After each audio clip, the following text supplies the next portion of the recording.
Brilliant. Thank you very much for coming round, because you've caught me in one of my best moods, the best moods I've been... I'm in such a good mood, I ain't even bothered collecting the rent off the students in the attic. I'm in such a good mood. I'll tell you why. I'll break the news. I should keep these things to myself and be cool, but I'm just bursting with excitement.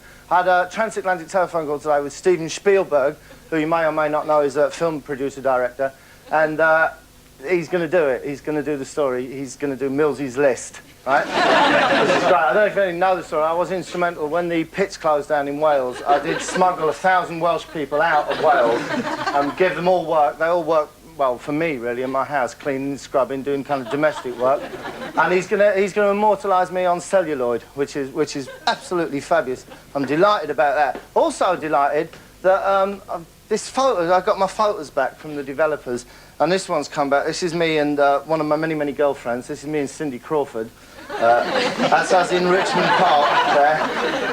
It's a very candid shot somebody took. That's me going, Cindy, 5 times is enough for anybody. Please, think that's a lovely shot there. I want to show you this, right? I'll have to bend down and pick this up, right? I found this in my loft, right? I don't know if it means anything to you, but I found this in my loft and it just took me back to when I was a kid. Remember when you was a kid, you saved up all your pocket money, you saved it all up and you bought yourself a Super Ball. First day of the summer holidays, you thought, great, the other lads can do whatever they want. I've got my Super Ball to play with all through the summer. And then you go... and then never ever see it again. And some little urchin 17 miles away, 4 hours later, would go, oh, look, Mum, I found a Super Ball.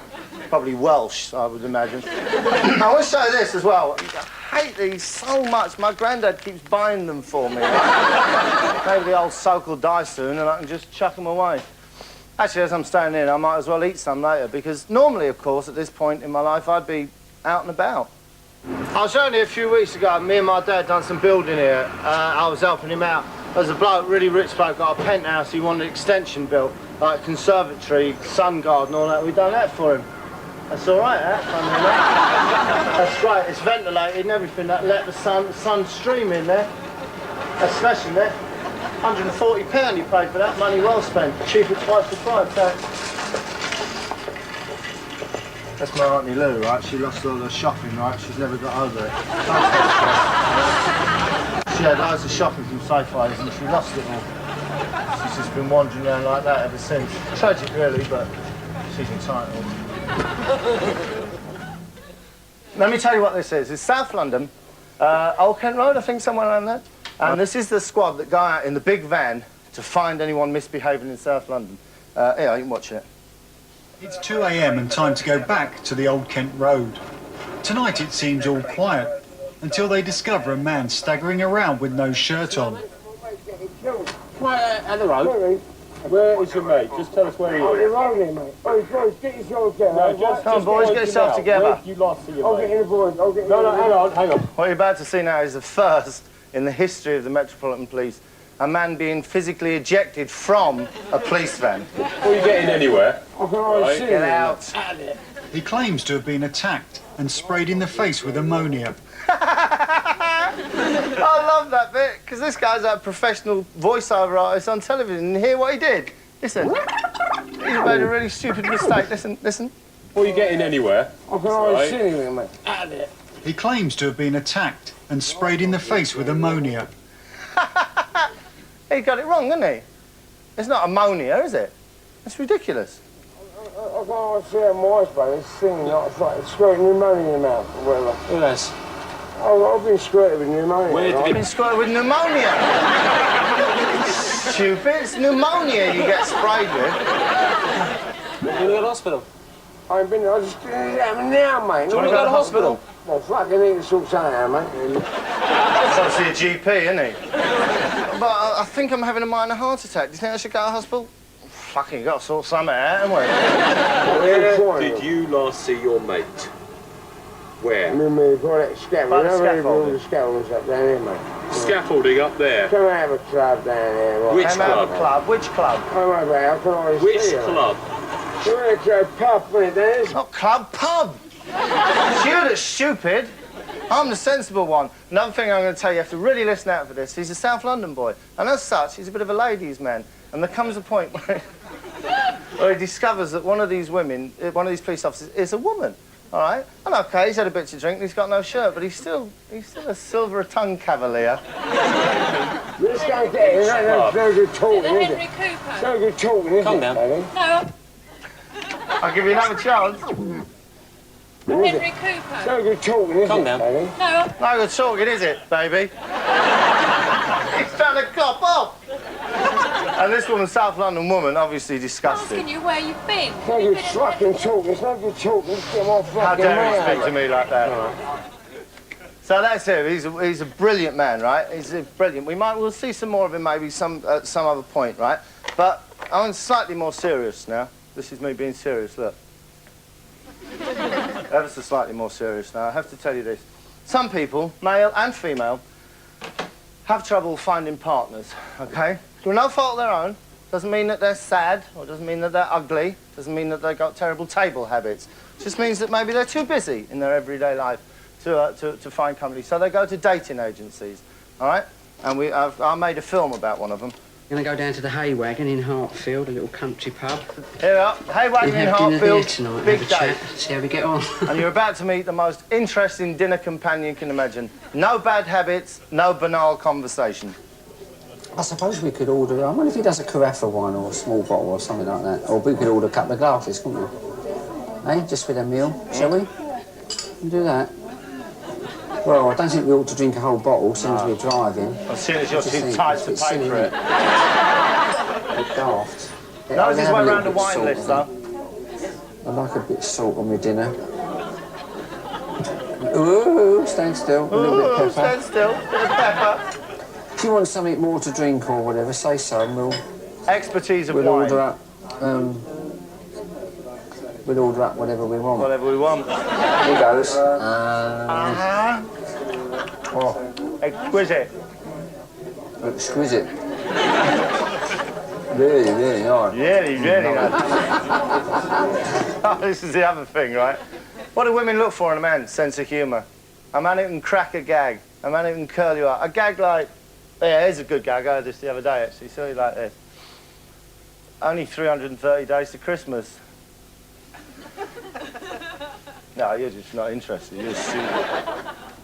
Only 330 days to Christmas.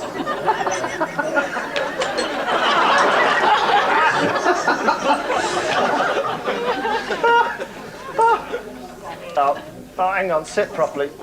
Move my chair in a bit, that's better. I can sit back. Instead of straining me back. Oh, All fast. if you lean forward too much, you strain your back, you know. It's funny, I like bread rolls. These are nice. Funny that you like bread rolls. Now you're going to split that woman's sides.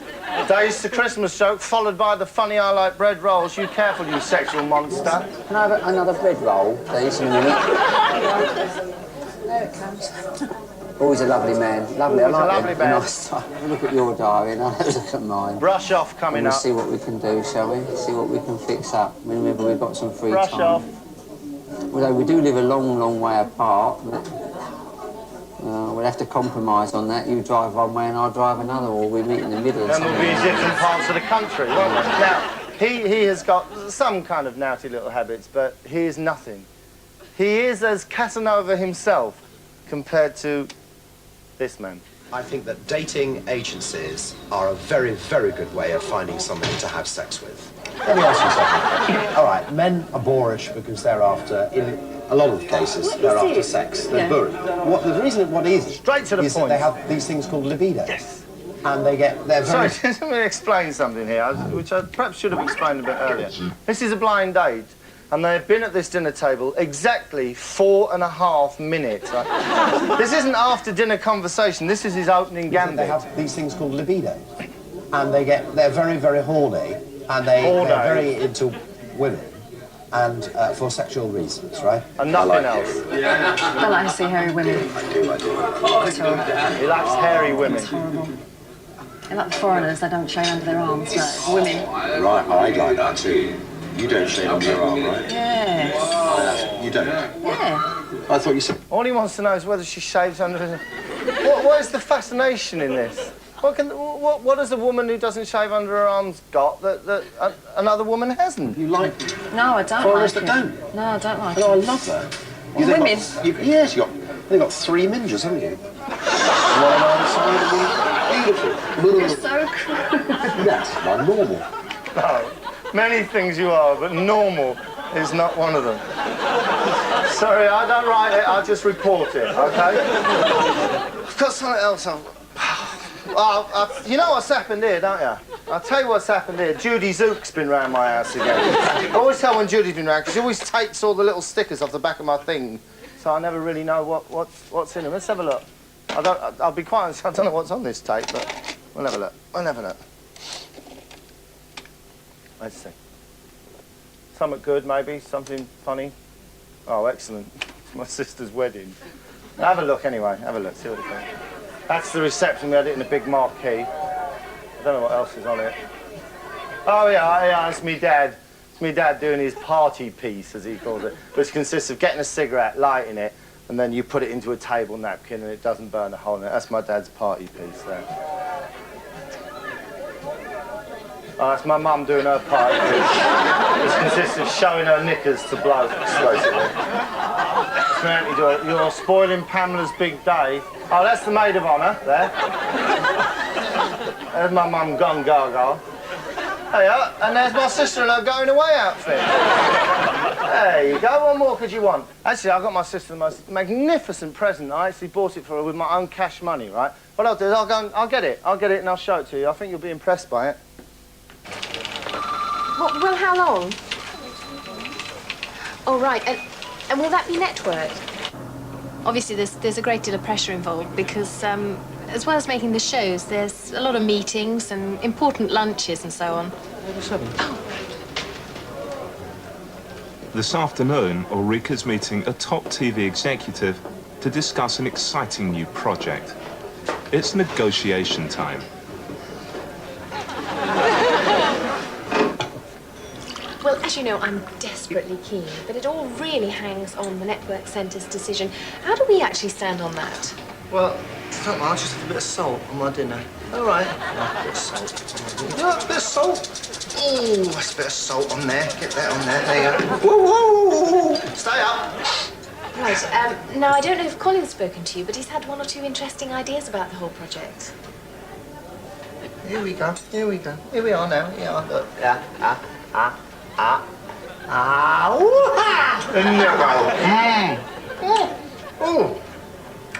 Nice? Exquisite. Exquisite. Lovely. Actually, you know, Colin had this fabulous idea about us doing the whole project on location. Well, it's only 333 days to Christmas, hey?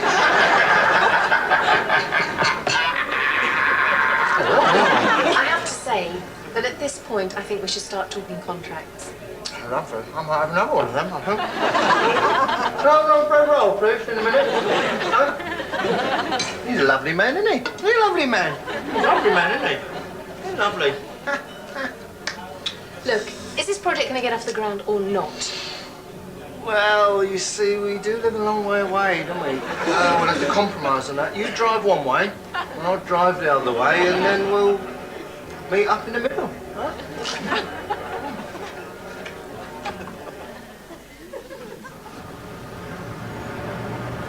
So how did it go? I think the project looks really hopeful. Obviously, it's very difficult to say at this stage. Ulrika, sorry, Bob, you're foreign, aren't you? Do you shave your armpits at all? Is it 1, 2? I got it. Well, I'll tell you what I got for her for a present, right? I bought her, listen to this, £5,500 worth of stereo equipment, a great big telly, and a full lounge suite. In the end, it cost me 12 grand for the lot in the end. In fact, it was so nice I kept it for myself. And I gave my sister that. 100 mince dishes. Perfect thing for the woman setting up home, I thought. But what I did do is I kept all the stereo equipment and I play all my fabulous music on it. And let's have some now. Who have I got in? Oh, yes! Let's have a bit of Stiff Little Fingers.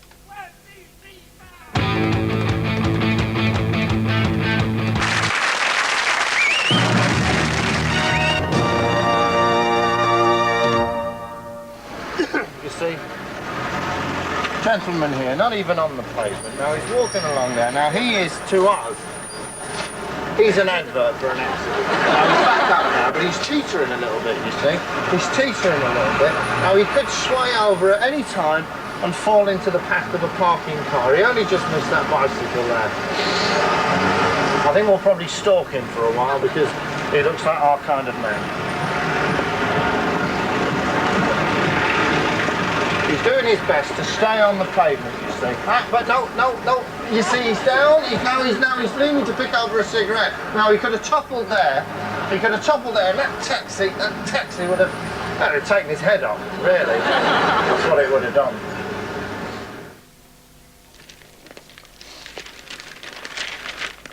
Sorry, I've got to read my papers, right? Because I don't read papers. The problem I've got is this. I have every single paper in the world delivered to my house, right? There's a little Welsh boy who does the paper round, and it takes him about 8 months to carry them all up my right? But there was one story caught my eye. I don't know if you saw this, but it brought a tear to my eye. In fact, it's not too strong a way of putting it. I don't know if you saw this. Bank takes back Rod Hull's house. Tragic story. Rod, great showbiz pal of mine, I have to tell you.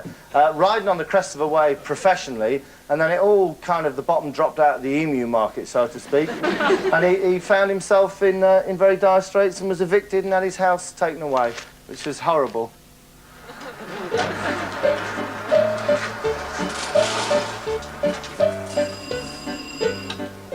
Oh, there's somebody at the door. There's somebody at the door. There's somebody at the door. There's somebody at the door. Mr. Bob Charles James Hull. Mr. Hull, are you there?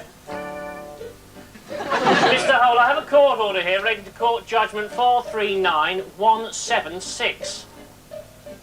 Mr. Hull, we know the emu is attached to your arm.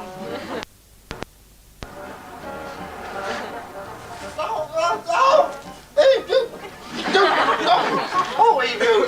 You told me there was 2 gentlemen at the door. Would you stand aside, please, Mr. Hull? Mr. Hull, I have a court order here impelling me to... Mr. Hull! I'm trying to do it. Mr. Hull, please! Mr. Hull, please! Mr. Hull! I'm taking all those things. Stop, wait, you can't take this table. I am sorry, Mr. Hull, but we are empowered to seize any of your possessions. But that's not mine. This is Emu's. This is Emu's magic table. Emu's magic table? Yes, and this video, you can't have this. This is Emu's special video. And that plant, you can't take that. Our Uncle Womble bought you that, didn't he? Especially from Wimbledon Common. Come on. No, wait, Emu! Stop! Everything all right, Mr. Hull? No, Sooty, go get Zippy and Bungle and the boys. Quick! Go, Emu! It's 2 p.m. and time to go back to the Old Kent Road. It seems all quiet until they discover a man staggering around with no shirt on. Yeah, they got my mate. Yeah, where's my mate? Yeah. Come on, they got my mate. Let's sort it out. They got my mate. Mr. Hull, where's Emu? Scaffold down the club. What club? Not club, pub. They sprayed me pneumonia. They sprayed pneumonia in my eyes. I've been sprayed pneumonia. Do you want to go to hospital, Mr. Hull? Fucking got to sort something out, haven't we? Come on, get yourselves together, baby. I'll be talking about it. Just go and get them. Come on. Let's go and get them. Come on, let's go and get them. Let's go and get them. Well, these are policemen on Streatham Common. I can tell you that. And they're looking for, how can I put this? Prostitutes. All right, that'll do. That's as good a word as any. It's as the officers search the area that they suddenly get one of those chance breakthroughs. Durex under there in the packet. That's not the chance breakthrough that she's had some Durex in a packet. Right, there's one on the bench. Then, there's one on the bench. There's one there. There's one there. Now, there's one there. He's found one. She wants to know which one is it. So what do you expect? Female Caucasian between 20 and 30 years old, chestnut hair, medium build, what? Just a big fat one in yellow.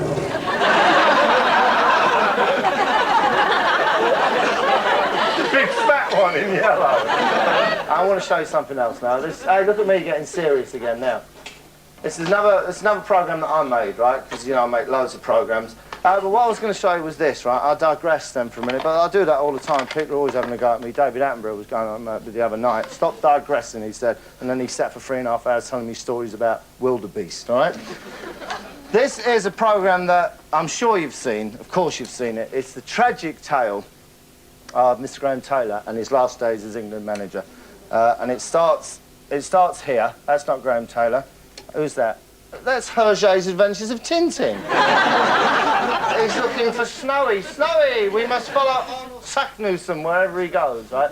This is Graham Taylor, a very nice man, but a man right on the edge, not of Streatham Common, but of his nerves, right? His nerves are taut, tight as steel, because basically he knows that he's out of the World Cup, he's going to lose his job, whatever. Terrible situation to be in. You know it, so...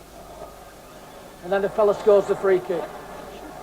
You can't say anything. I know you can't say anything. I know that. Terrible state, but I know Graham very well. And one thing, no matter how wound up he is, he never loses his politeness.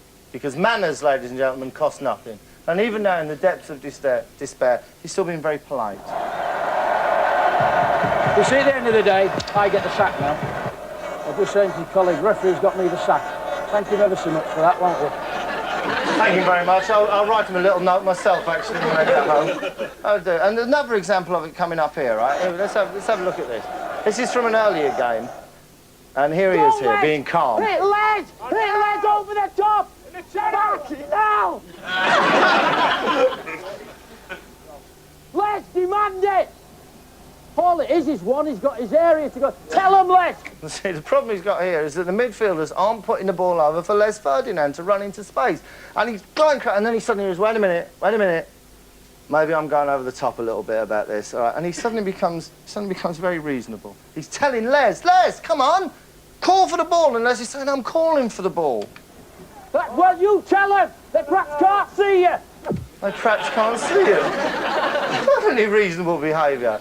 Like you walk across the road, someone runs you over. Oi! Oh, you was doing 120 miles an hour. I'm lying here down with the tunnel bleeding. Well, perhaps you couldn't see me, all right. I'm willing to accept that might have been the case. But one of the reasons he was in such a state is because he had to work with Phil Neal. Now, Phil Neal, wonderful man, very talented footballing coach. And when he went to Lancaster Gate to get to this job, the job description was very simple. Wanted, man to agree with Graham Taylor. Bold decision. Bold decision. Very bold decision, that, boss. All I'm going to do is agree with you. First time, was it? There's no need to touch it for, you know, did you think it was necessary to kick it first time? No. I mean, it wasn't the greatest ball back to the desert either. It wasn't, you're right. Phil, I was just going to ask you, the moon's made of cheese. Yes, it is. Absolutely. Phil, I'm wearing a dress tonight. So am I. Yes, so am I. Good idea, boss. Good idea. Put him at the near post, Near post. Where'd it come from? All from over there. Came from right over there, yeah. Just one thing here. Phil slightly oversteps the mark here, all right? You have to see, the boss says something and Phil expands on it, and the boss has to put him in his place there, look. Now then. Now this is a test, isn't it? Yeah, it's a real test. It's a real test. It's a real test. I love that bit. I'm going to play that again, look. It's a test, it's a real test. It's a real test, actually. Now then. Now this is a test, isn't it? Yeah, it's a real test. This is a It's a real test. I decide how big a test it is. So then again, it's righted. It's made. This is the point where he realises not only can he agree with him verbally, but also physically, look.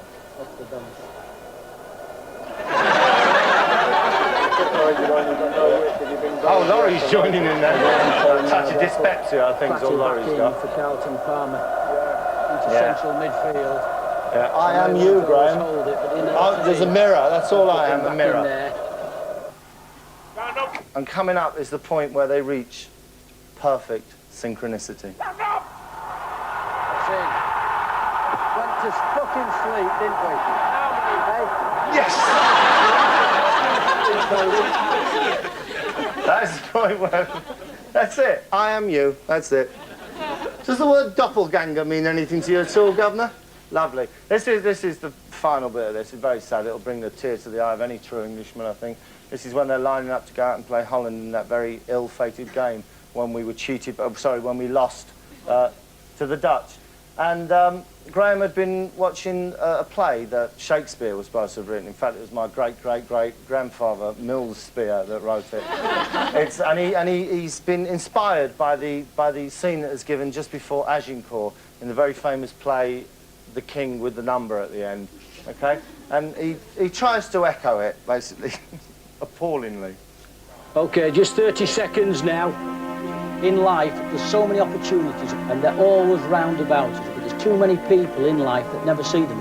And then there are those people who see the opportunities, they don't want to grasp it. Right. And then there's the other people that generally are life's winners. There's three lots. They see the opportunities, they go looking for them, and when they see them, they grasp them. Sorry, you're going to have to run that little bit by me again, Graham, I'm sorry. Let me get this straight. There are people who don't see them, people who see them and ignore them, and what's the third group of people? And then there's the other people that generally are life's winners. They see the opportunities, they go looking for them. Then they go looking for them, and then they see them again. And that's what you're facing down on the football field, isn't it? Go fucking take the opportunity, it's there for you, and wring every little bit out of it, OK?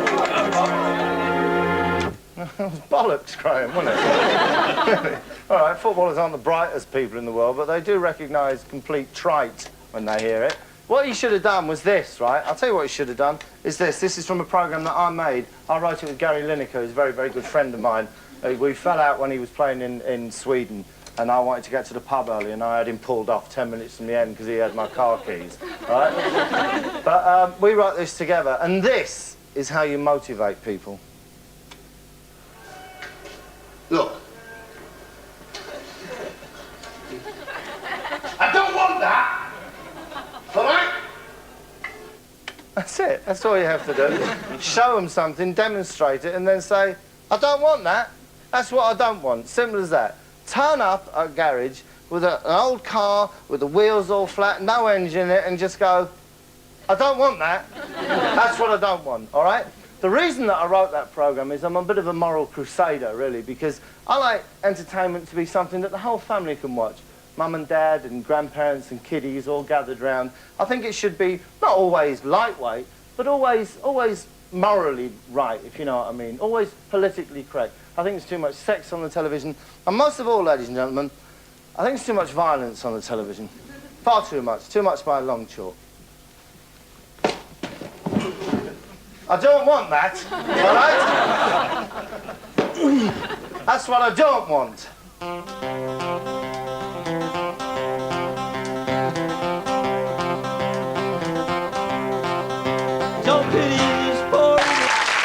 I see you're dressed out. You've been cycling, obviously. Yeah. And where do you cycle? I cycle from Dalston, which is Dalston.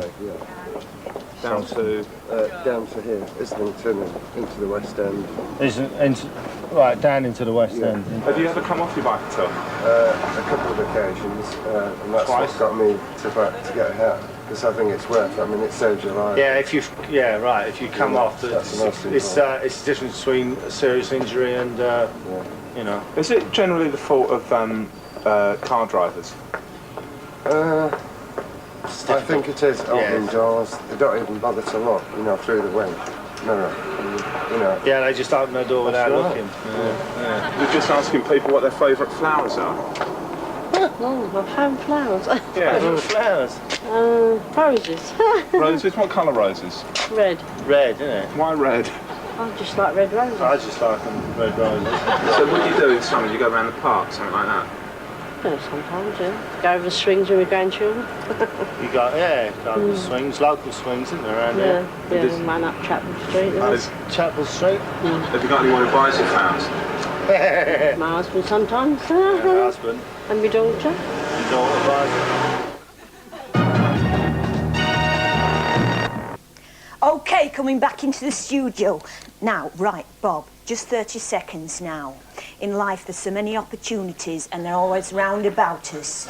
But there's too many people in life that never take them, never see them. Then there's people that see the opportunities, they don't want to grasp them. Then there's some more people who grasp the opportunities a bit too tightly, they just pop out of their hand like soap in a man's bath. Then there's some other people see them out of the corner of their eye and just ignore them, go down the caff for double egg, chips and beans. And that's what you're facing now, isn't it? Just go fucking take the opportunity and just grab hold of it. It's the sort of opportunity you've got to get hold of, really squeeze it quite tightly and really get hold of it. I'm not talking about it. Let's go and get them.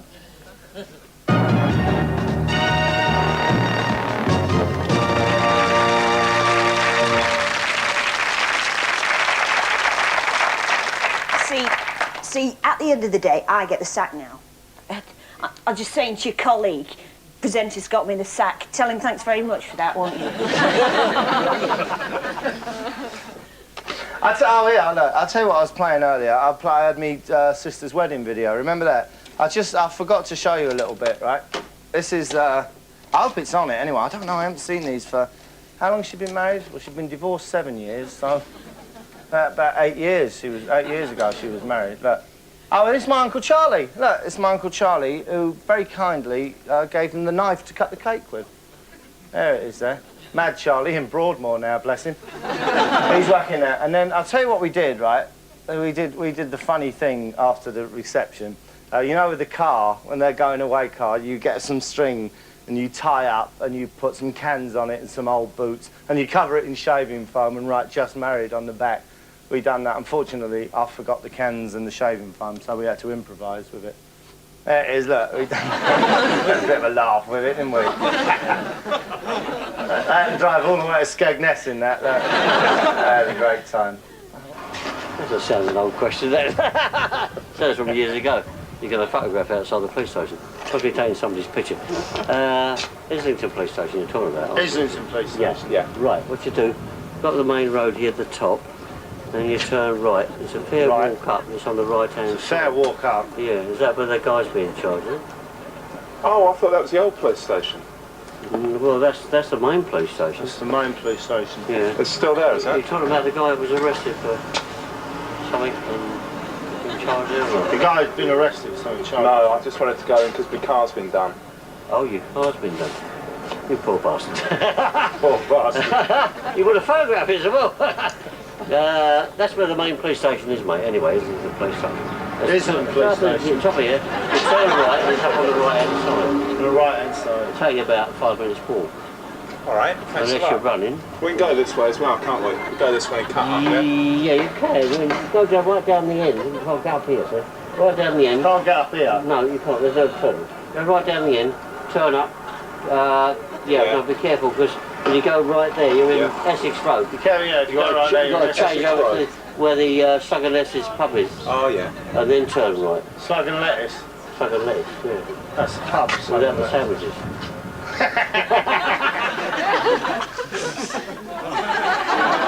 Listen, welcome to Hollywood Corner. That's what I'm calling it, basically. As you know, I've got loads and loads of mates in the movie industry in Hollywood, and they very often send me little gifts. Thanks for help I've given them in some of the more difficult roles. And this is the latest I got. I received this just the other week. I'm very proud of this. This is off Mr. Marlon Brando, the well-known actor. Look at that.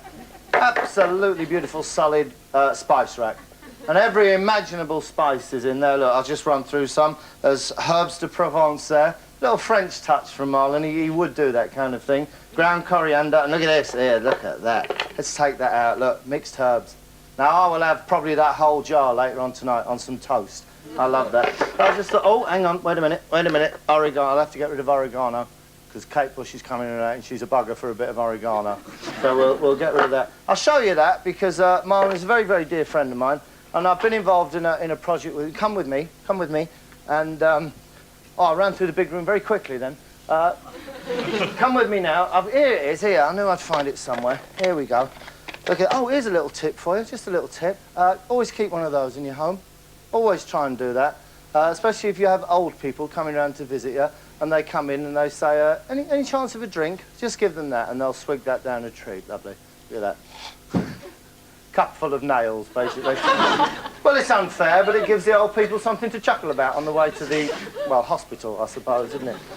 This is a film I'm doing with Marlon. It's a film called Hearts of Darkness, OK?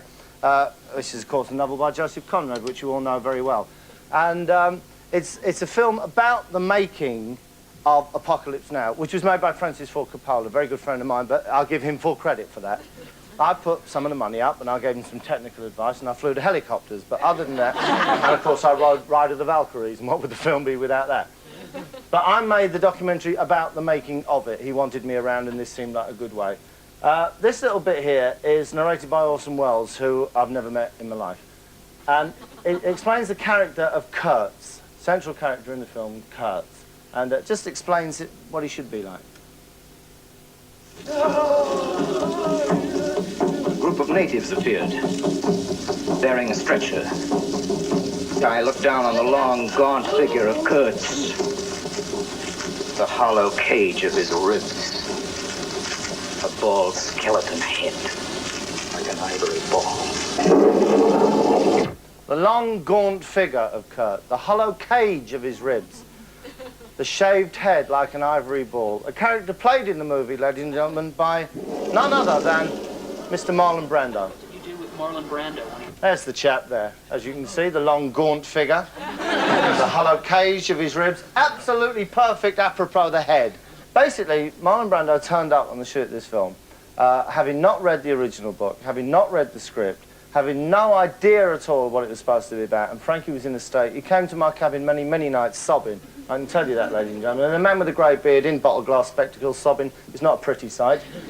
But he was there, and I tried to comfort him. And the plan that we worked out together was to say to Marlon, Marlon, you're a great actor. Who knows? Who knows? Had there never been a Derek Nimmo, you may have been the greatest of all, OK? So what we said was get in there and improvise. We'll just film you. We'll try and make him look as much like Kurtz as we can. We'll just film you, and we'll try and get some usable dialogue out of you. Just the head we'll film. That are made for garbage detail. Good. You've got good you stuff take here. The others who are made to think. We can use this. Act. Yes. You take. What are you doing, Marlon? I swallowed a bug. Don't swallow a bug! Try again. Go again. You. I even love you because Brilliant. you're a part of me. You're an extension of me. I'll give you direction. Just go. Move. What? Don't say what! Start again. Let's try and salvage something out of it. Why are we in Vietnam? Just make it up. Make it up. It's our time to grab. Good. This moment in history. Good. It's our time to Yes. Huh? Brilliant. Now, he's heading to this door. Get the cameraman round, quick. Get the cameraman round. He's heading to this door. We've got this. If we can just frame him in this light, it'll look a bit bulky, but it'll be such a powerful scene, we can use it. Just go there. As long as he keeps quiet, we'll be all right.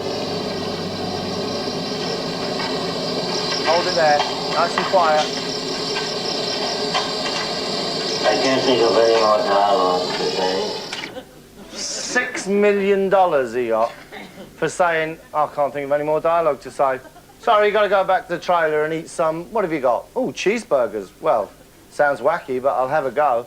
Marlon Brando, a fitting way, I think, to bring the show to a close, because a great man, and that's pretty much it. There's a couple of minutes left to fill, but time, what's time? Time's a concept. It exists for me in a different way that it exists for you. For Indians out in the jungle, it's completely different. Time is just something that happens or doesn't happen, is or isn't. Light and dark, what are light and dark? They're just shades. That's all they are.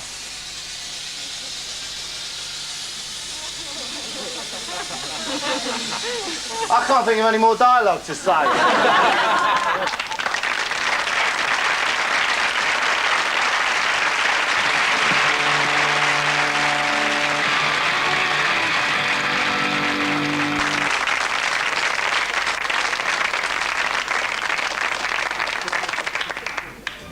A small hotel in the country.